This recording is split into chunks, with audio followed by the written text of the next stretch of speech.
আসসালামু আলাইকুম বন্ধুরা, আসেন একটা গল্প শুনি। খুব মজার গল্প। গ্রাম্য উঠতি বয়সী তেদর বালকের গল্প। মজা পাবেন, শুনবেন তো নিশ্চয়ই। গ্রাম্য তেদর বালক, সে বসবাস করে গ্রামে স্বাভাবিকভাবেই। যেহেতু গ্রাম্য বালক, তার গ্রামের মাঝখান দিয়ে যে রাস্তা গেছে, ভাগ্যক্রমে তার বাড়িটা ওই রাস্তার পাশে। তারা অনেক প্রতিবেশী। প্রতিবেশী সবাই তাকে চিনে, খুব ভালোভাবে চিনে। আমরাও জানি তেদর বালককে কে না চিনে। তাও সে যেন তেন তেদর না, দুর্দান্ত তেদর, উঠতি বয়সী তেদর। তাকে আরও যদি কোনো উপমায়িত করা হয় অথবা করা যায়, তো সে কিছু হবে না। বাড়ির আশপাশে যারা বসবাস করে প্রতিবেশী, সবাই তার জ্বালায় মোটামুটি অতিষ্ঠ। শুধু বাড়ির আশেপাশে না, এই রাস্তা দিয়ে যারা হাঁটাচলা করে সবাই অতিষ্ঠ। প্রতিবেশী যারা, তারা তো এখন বাড়ির থেকে বের হতেই অনেকটা ভয় পায়। যদিও না বের হয়, আগে দেখে এই তেদর বালক রাস্তায় আছে কিনা, কিংবা বাড়ির আশেপাশে খাপটি মেরে আছে কিনা তাদেরকে সাহায্য করার জন্য। যদি দেখে কেউ নাই, স্পেশালি এই তেদর বালক নাই, তখনই তারা বাড়ি থেকে বের হতে সাহস পায়। কেন এমনটা হয়? তেদর বালককে সাহায্য করার মতো কেউ নাই? আছে তো, এই প্রতিবেশীরাই আছে, যারা সাহায্য করার জন্য এই তেদর বালকের অভিভাবক যারা আছে, বাবা মা আত্মীয় স্বজন, সবার কাছে বিচার দিচ্ছে। কিন্তু এতে বিপরীত, এই তেদর বালক সে যখন তেদরামি করে, কি তেদরামি করে, না হয় 2-1টা ডিল ছুঁড়ে, কিংবা গ্রাম্য গুলতি দিয়ে একটা সজোরে গুলতির আঘাত করে। কি আর হবে? হয়তো মাথায় লাগবে, একটু ফেটে যাবে, কিছুটা রক্ত বের হবে, অথবা একটা লাঠি ছুঁড়বে। এই লাঠির আঘাতে হয়তো আপনার কিছুটা একটু ব্যথাও লাগতে পারে। ব্যথা সাময়িক, চলেও যাবে। কষ্ট পেয়েছেন, বিচার দিবেন। যেহেতু তেদর বালক, বালককে তো আর মারা যায় না, বাবা মাকে দিয়ে সাহায্য করতে হয়। বাবা মার কাছে যদি না বিচার যায়, তাহলে তো কর্ম সারা। বাবা মা উল্টো বলবে, এই ছোট্ট বালক, তার বয়সই বা কত, সে নয় একটা ভুল করেই ফেলছেন, তাই বলে আপনারা সবাই ভুল করবেন? ছোট্ট বালক ভুল করছে, মাথা ফাটাইছে, তাই বলে তার বিচার করতে হবে? এটাও কি সম্ভব? ছোট বালককে কিছু বলা যায়? না না না, এটা হতে পারে না, এটা সম্ভবই না। উল্টো বাড়ির সবাই মিলে, চাচা, খালা, মামা, চাচি, বাবা মা, ভাই বোন সবাই মিলে এসে এই প্রতিবেশীকে যথাসাধ্য সাহায্য করার সবই করবে। বিচার প্রার্থী যথাযথভাবে নাস্তা নাবুদ হয়ে সে বাসায় ফিরে আসবে। এইভাবে একে একে প্রতিবেশী যারা ছিল সবাই সাহায্য হয়েছে, যার ফলে এই প্রতিবেশীরা এই তেদর বালক থেকে একটু দূরে থাকারই চেষ্টা করে। শুধু এখানেই শেষ না, গ্রামের অন্য প্রান্তে যাদের বসতি, তারাও তো এই রাস্তা দিয়ে চলাচল করে।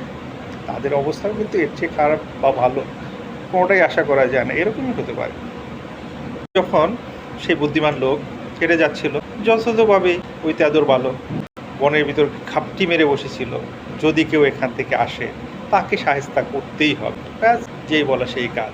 বুদ্ধিমান লোক তো জানতোই না যে এরকম বাড়ির পাশে কোনো এক তেদর বালক খাপটি মেরে বসে আছে তাকে সাহায্যের জন্য। যাই হোক, কপাল দোষ, কী করবে, যাচ্ছিল সে তার নিজের মনে চলছিল, হঠাৎ সজোরে তার কপালে এক আঘাত। তাও যেন তেন আঘাত না, তো চন্দ্র বেগে গুলতির আঘাত।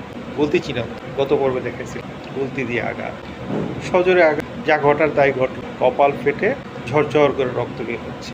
প্রতিবেশী যারা ছিলেন তারা দূর থেকে দেখলেন, হায় হায় বলে তার কাছে আসলেন, বললেন, আহারে কি হলো এটা? তেদর ভালো, সে তো মাথা ফাটিয়ে দিল, অনেক রক্তক্ষরণ হচ্ছে, তাড়াতাড়ি মেডিকেল নিতে হবে। যেই বলা সেই কাজ, মেডিকেল নেওয়ার জন্য সবাই উদ্গ্রীব, রিক্সা ডাকো, গাড়ি ডাকো, ভালো তো অ্যাম্বুলেন্সই ডেকে আন। বুদ্ধিমান ভালো সেও দাঁড়িয়ে দিয়ে দেখছিল, যদিও সে তেদো, যে সেই বুদ্ধিমান লোকটা কি করে। এবং এই তেদোর বালক মনে মনে খুশি হচ্ছিল, আনন্দও পাচ্ছিল, বিষয় খুশি যে তার মাথা থেকে রক্ত পড়ছে, প্রতিবেশীরা তার সেবা শুশ্রূষা করার চেষ্টা করছে এবং তাকে ভয়ও পাচ্ছে। খুবই খুশি, খুবই খুশি, মহা খুশি। বুদ্ধিমান লোকটি জিজ্ঞেস করল, কে এই বালক? প্রতিবেশীদের কাছ থেকে বিস্তারিত সব শুনল, তার তেদ্রামির যত নমুনা আছে সবই শুনল। তখন বুদ্ধিমান লোক ধীরে ধীরে এই তেদোর বালকের কাছে গেলেন এবং তার কাছে গিয়ে তার নাম জিজ্ঞেস করলেন। নাম জিজ্ঞেস করলে পাশাপাশি এই তেদোর বালক তার কাছে আসতে দেখে কিছুটা ভয়ই পাচ্ছিল, যে কী ব্যাপার, সবাই তো দূরে চলে যায়, এই বুদ্ধিমান লোকটা আমার কাছে আসতেছে কেন?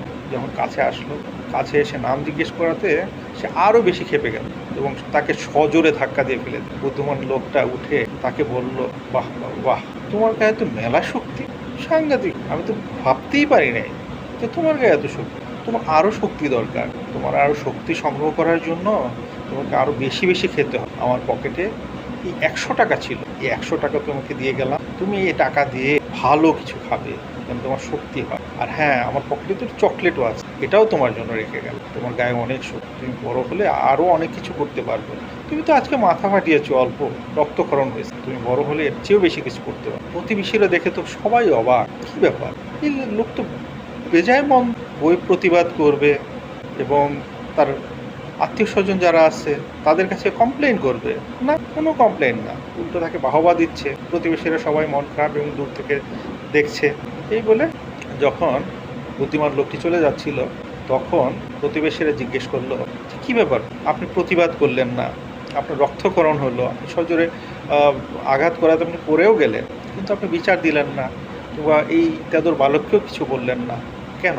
উল্টা তাকে পুরস্কৃত করল। অন্যদিকে সে তেদোর বালক তো মহা খুশি, সে ভাবলো, আরে বাহ, আমার কাছে তো অনেক শক্তি, এই শক্তি দিয়ে আমি যে তাকে আঘাত করছি, এই আঘাত করাতে তার কপাল থেকে রক্ত বের হয়েছে, সে ব্যথা পাইছে এবং এই যে ব্যথা পাওয়াতে আমাকে টাকাও দিছে।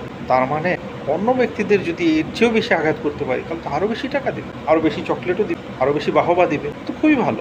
সে এই বলে চিন্তা করলো, ঠিক আছে, টাকা দিয়ে আগে কিছু মজা খায়, শক্তি বানায়, ইনশাল্লাহ সামনের দিকে যে আসবে তাকে এর চেয়ে বেশি আঘাত করা হবে। আর ওই যে প্রতিবেশীরা তাকে জিজ্ঞেস করছিল যে আপনি কিছু বললেন না কেন? বুদ্ধিমান লোকটি বলল, আপনাদের কাছ থেকে এই তেদোর বালক সম্পর্কে যা শুনলাম, আমি কমপ্লেন করলেও খুব বেশি লাভবান হতাম বলে মনে হয়, বরঞ্চ আমি কমপ্লেন না করেই ভালো আছি। তাহলে প্রতিবেশীরা জিজ্ঞেস করলো, তাহলে আপনি ওকে পুরস্কৃত কেন করলেন, বাহবা কেন দিলেন? বলল, আপনার সময়ের জন্য অপেক্ষা করেন, আমি সময়ের উপরে ছেড়ে দিলাম, সময় ওকে দেখ, এ বলে চলে গেল। প্রতিবেশীরা অপেক্ষায় রইল, অপেক্ষা করা ছাড়া তো উপায় নাই, যেই বলা সেই কাজ। অল্প কয়েকদিনের মধ্যে গ্রামের অন্য প্রান্ত থেকে খুবই শক্তপোক্ত এবং বলিষ্ঠ দেহের এক ব্যক্তি, খুবই ইয়াং এক ছেলে, এই রাস্তা ধরেই হাঁটছিল। তেদোর বালক তাকে দেখে আরও শক্তি দিয়ে গুলতি আঘাত করল, যেই বলা সেই কাজ। সেই ছেলের মাথার পিছনটা ফেটে দরদর করে রক্ত বের হচ্ছে। সে সামলে নিল এবং ওই তেদোর বালক ওয়েট করতেছে যে দেখা যাক এবার কী হয়। যথারীতি প্রতিবেশীরা তাকে দৌড়ে এসে সামলে ডাকার চেষ্টা করলো, তার সেবা শুশ্রূষা করার চেষ্টা করলো, কিন্তু এই উঠতি বয়সী শক্তি সামর্থ্যবান ছেলে তাদের এই সেবা শুশ্রূষা না নিয়ে ওই তেদোর বালকের দিকে আগচ্ছিল। যখন এগিয়ে যাচ্ছিল, তেদোর বালক ভাবলো এবার বোধহয় তাকে অনেক বেশি পুরস্কৃত করা হবে। আগের ব্যক্তিতে 100 টাকা দিয়েছিল, 2টো চকলেট না, এবার 2টো চকলেট না, এবার হয়তো 4টা চকলেট কিংবা 200 অথবা 500 টাকা দিল। এই ইয়াং ছেলেটি তার কাছে যখন গেল, কোনো কথাবার্তা নাই, জিজ্ঞাসা করলো না তুমি আমাকে কেন মারলা, কি অপরাধ, বাড়ি কোথায়, প্রতিবেশী কারা, বাবা মা কোথায়, আত্মীয় স্বজন কোথায়, কিচ্ছু জিজ্ঞেস করলো। তাকে সমানে মার, এমন মার সে সারা জীবনেও এই মার খায়। মারতে মারতে শেষ পর্যন্ত সেই গাছে, তারপর প্রতিবেশীদের বাড়ির সামনে একটা বড় গাছ ছিল, গাছের ভিতরে বেঁধে রাগে ক্ষোভে তাকে এমনভাবে রক্তাক্ত করলো যে সে সারা জীবনের জন্য শিক্ষা পেয়ে গেল। পাশাপাশি প্রতিবেশীরা ওই যে পূর্বে এক বুদ্ধিমান লোকের সাথে একটা ঘটনা ঘটলো এবং তাকে জিজ্ঞেস করছিল কেন তাকে পুরস্কৃত করলেন, তখন এই প্রতিবেশীরা তারা নিজেরা নিজেই এই উত্তরটা পেয়ে গেল যে কেন তাকে পুরস্কৃত করা হয়েছিল এবং এই পুরস্কারের ফল আজকে তারা হাতে নাতে এবং